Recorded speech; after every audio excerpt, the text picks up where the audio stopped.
Hey everyone, and welcome to Seriously Risky Business, the podcast we do here at Risky Biz HQ, which is all about cyber policy and intelligence. My name is Patrick Gray. Before we get started, we'd like to say thanks to the William and Flora Hewlett Foundation for supporting this work, and also to Lawfare Media, who we kind of partner with a little bit on all of this. And of course, this week we have a sponsor as well, which is Sublime Security. And Sublime makes a modern, contemporary email security solution.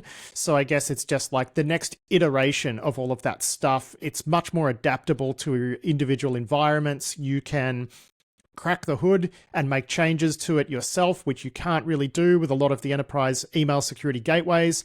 So yeah, Sublime Security, if you're looking to do mail security or looking to replace some older stuff, definitely check them out. So Tom Uren, our policy and intelligence editor, joins me now. G'day, Tom. G'day, Patrick. How are you? Good, good. And yeah, we're going to talk through the newsletter that you've written this week, which people can obviously find at risky.biz. Just click through to the newsletter section and you can subscribe to it there and get it in your inbox once a week. So the first thing we're going to take a look at is, and we mentioned this briefly on the weekly show yesterday, but you've done a more detailed write-up here. We saw a takedown of the, the DanaBot malware and botnet, and a bunch of, indictments being unsealed and criminal complaints and so on and so forth. But there was a really interesting detail in all of this, which is the America's Department of Justice is alleging that there were basically two versions of the DanaBot malware. There was one that they used to steal money, just doing normal crime stuff. And then there was a second version which used different infrastructure and C2 and all of that, which was clearly designed to conduct espionage on behalf of the Russian state. And basically what you've written here is that we've long talked about that dotted line between the Russian state and cybercriminals, but these days those dots are starting to turn into lines, basically. Yeah, what I thought was really interesting about this is that a lot of the stories in the past have been, here's some evidence that certain criminals have done something to help out the state, and it might be, they've searched for particular terms, or it looks like they've done some tasking on behalf of the state, and it was never clear whether this is flows from the state, you do this, and then it goes back, or it's, we'll do this because the FSB might want it, and it could be something that would give us a bit of, something to give the FSB if we ever get, investigated. So the FSB is Russia's internal security service. So it felt potentially ad hoc and more like corruption rather than a planned, purposeful, we're going to leverage cyber criminals. Now this one, because it's creating a separate infrastructure and modifying the malware, at least a little bit, it feels much more like we're doing this because someone told us to do this and we're keeping it separate. If you've got a botnet, you don't create a separate infrastructure just for fun. You do that because you need to do it. So it felt like they've been given a work package, go away and do this, and we'll task that particular variant for our purposes. So this feels a lot more formalized.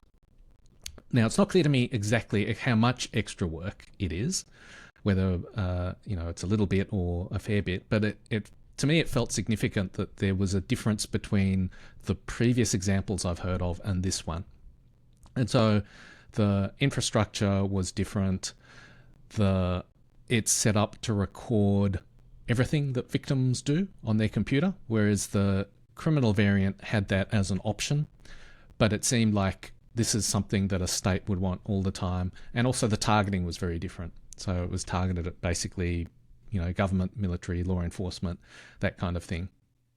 So all these kind of added up to a much more direct from state to criminal tasking relationship than the criminals kind of operating on their own bat just because they think it might be useful or because their uncle is in the security service or whatever. Now, I guess one of the most interesting things about all of this, though, is it's giving us a timeline on these deepening links that we didn't quite have before. Because we, as I say, that dotted line has been there for a while, but we haven't known the precise relationships. We have seen other reports suggesting there was another botnet, I can't remember which one, that, had been doing some espionage stuff as well. So we've seen this kind of thing before, but never so comprehensively and sort of spelled out in an indictment. But one thing you've written about here is it shows us when this started, which was actually going back to like pre-Ukraine war. So we're talking like 2021, right? Yeah. So before this came out, I would have said there's been these loose ad hoc relationships that have gone on for a long time, and that the Russian invasion of Ukraine actually provided an impetus for security forces to, I guess, enrich the relationship. And so they've done that by buying criminal services. They've recruited personnel, and I suspect that might be by coercing them, like come and work for us or else. And I would have thought the war is the driving motivation, but it turns out that this espionage variant was created at least a whole year before the war started. So it sort of pushes back the timeline on on my assumptions about how this relationship has evolved. So very early after the invasion, DanaBot was used in DDoS attacks against the Ukrainian Ministry of Defense and their National Security Council. And so that makes sense if there's already at least a semi-formal relationship with the DanaBot administrators, that they're able to, within weeks of the invasion, say, do this DDoS thing. And the DDoS thing involved installing a plugin and then launching the attacks. So this whole indictment made me change how far the relationship has gone and how early it started. I mean, to a degree, I'm kind of surprised that we didn't know more sooner, given that we're seeing this evidence come out now of just quite how strong these links are. Why is it that we're hearing about it 4 years later? Because it does surprise me. We usually have a better idea about what's going on. So one reason is that the indictment was actually written in 2022, I think, and it just sat there. And so they only unsealed it because of the takedown of DanaBot, which occurred last week, and a whole lot of other things. So I think it's one of those things where, as a person on the outside of the threat intelligence industry looking in, maybe this is something that a whole lot of people knew and they just would, refer to dotted lines. I don't know. Well, you do sort of wonder why that indictment was hanging around for so long, and it suggests that maybe, I mean, look, this is pure speculation, but, intelligence services in the West have been known to infiltrate these sort of botnets and to watch what they're watching and things like that. I mean, do you think that's possible in this case? I mean, anything's possible. I've got no hint of that from what I read. But you wouldn't, is my point, right?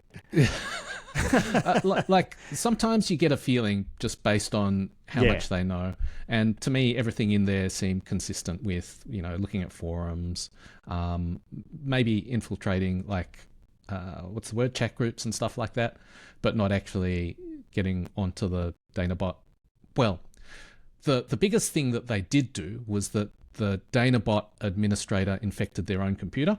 Yeah, Brian Krebs had great reporting on this, where it turns out like a bunch of them infected their own computers, and that's how they were sort of unmasked for the purposes of the indictment, which is, whoops. Yeah, and the indictment talks about how I think it was the FBI seized a server, and the server had information from the administrators that had been siphoned up by DanaBot, so they were able to get a whole lot of information from that. So I guess my answer, now that I've remembered that, is, they were on the boxes, but only because DanaBot was on the boxes themselves. Yeah. So it was a self-own. And there was probably, I guess, in that case, there wasn't any need for intelligence services to get on the box. The conspirators had already done it themselves. Yeah. All right, well, let's move on to our next topic now. And this is an interesting one because it hasn't actually been reported that widely. And where it has been reported, it's kind of a bit breathless, right? So the public report that we've linked through to from this one is from The Intercept. And they're reporting that, oh my God, the Office of the Director of National Intelligence is setting up a one-stop shop for intelligence agencies to buy sensitive commercially available data. And they've gone very hard on this angle of like, they're going to be buying Americans' data and whatnot. But, honestly, pretty much all of the time, that's not what these agencies are using this data for. I mean, there are exceptions, and we've reported on them and whatnot. Generally speaking, commercially available data from data brokers is very useful for foreign intelligence purposes, but every agency seems to have a different policy, different way of procuring this stuff, and it looks like ODNI is setting up like a centralized platform to prevent agencies from buying the same stuff twice and whatnot. So it kind of looks like an efficiency measure here. The Intercept has sort of suggested that this is a terrible thing and it's going to result in a bunch of Americans' data going off to these agencies. You're arguing the opposite of that, which is that once you get all of this stuff being procured in one place, it's kind of easier to control and monitor and apply oversight to what people are actually buying. And I tend to agree with you on that. I mean, it doesn't mean that, the idea of protecting people's data, that's a solved problem now, but this is certainly something that you would like to have in place if you wanted to apply better oversight to the procurement of data by intelligence agencies from data brokers. Yeah. This was interesting to me in the terms of someone who's been following it for a while. So I first wrote about, they call it CAI, commercially acquired information, in the intelligence community back in 2023. And at that point, there was an ODNI report that said, yep, intelligence agencies are using this data. There's no consistent policy. Mostly people seem to be doing the right thing. But we're not entirely sure because we can't see what everyone has done.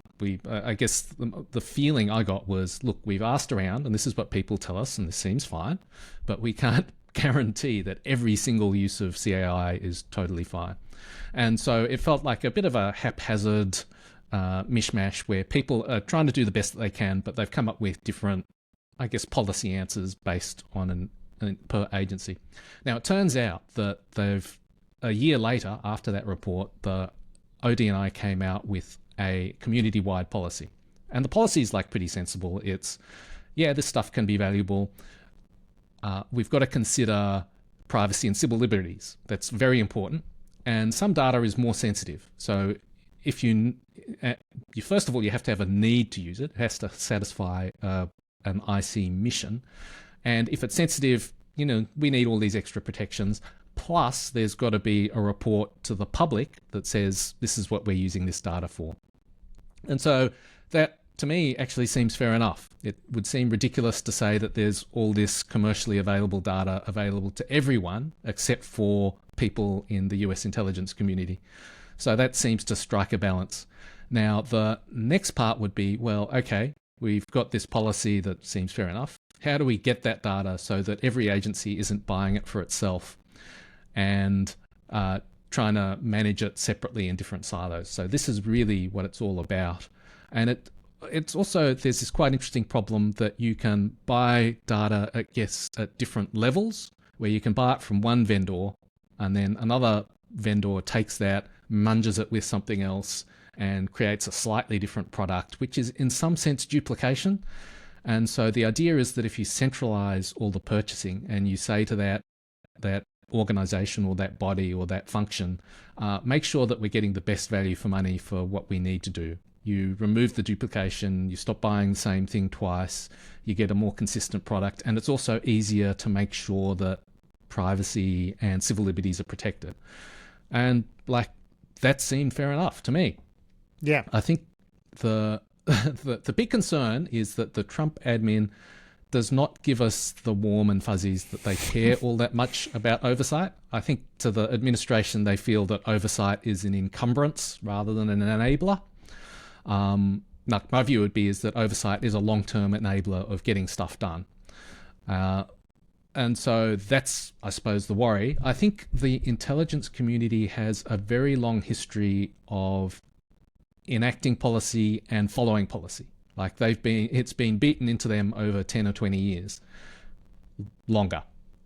Well, that's what you've written here, which is the intelligence community is a group of bureaucracies. And on the whole, they're conditioned to follow policy. It's just kind of the nature of the beast.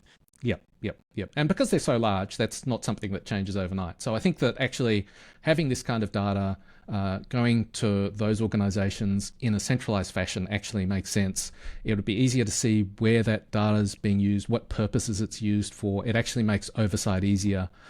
There's congressional oversight, so it's not just the administration seeing what's going on as well. So I think making the oversight easier is a win. Yeah, no, I completely agree with you. I mean, this is still an area that needs a lot more policy development. I mean, it's been something that you've been writing about for years now, and it's still not there yet. But I do find it funny that something like this gets spun up and the reaction from a masthead like The Intercept is, oh no. You know, like that's just how they be, right? I think there's, everyone brings their own lens into how they look at the world. And yeah. I guess that's just the default position. And I think there's the value of oversight and public reports is that you get to see what actually is happening and then make up your own mind. Yeah, that's it. All right, mate. Well, we're going to wrap it up there. That was it. Look, great newsletter as usual. So again, people should head over to risky.biz and subscribe to it so they can read through the whole thing. And there's obviously more stuff in the newsletter than just what we talk about in the podcast. But yeah, we will wrap it up there. Tom Uren, thank you so much for joining me to talk through your newsletter this week. Thanks a lot, Patrick.